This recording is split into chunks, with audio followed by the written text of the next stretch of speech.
प्राचीन भारत में कई बार लोग पक्षियों के आगमन के लिए घर के आसपास दानों से भरकर टोकरियां लटका रखते थे। राजा के कोषाध्यक्ष के रसोइयों ने भी ऐसा कर रखा था।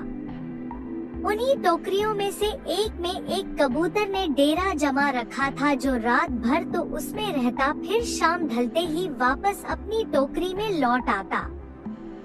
एक दिन एक कौवा भी वहां के रसोई घर से आती हुई पकते मांस की सुगंध से आकर्षित हो कबूतर की टोकरी में आ बैठा और प्रेम पूर्वक वार्तालाप करने लगा। कौवे की चिकनी चुपड़ी बातों में आकर कबूतर ने उसे आतिथ्य प्रदान किया, किंतु यह चेतावनी भी दी कि रसोई घर से उन्हें कुछ भी नहीं चुराना चाहिए। रसोइयों ने जब दोनों पक्षियों को साथ साथ देखा तो उन्होंने तत्काल कौवे के लिए भी एक टोकरी कबूतर की टोकरी के पास लटका दी, यह सोचते हुए कि ऐसा करने से दोनों मित्रों को बातचीत करते रहने के और भी अच्छे अवसर मिलेंगे। दूसरे दिन कबूतर जब तड़के ही उड़कर दूर निकल गया तो कौवा अपने वासस्थान पर दुबका पड़ा रहा। उस दिन रसोइयों ने मछली पकाना आरंभ किया। पकती मछली की सुगंध से कौवे के मुख में पानी भर भर आया। समय समय पर वह टोकरी के बाहर सिर निकालता और मांस चुराने का मौका तलाशता।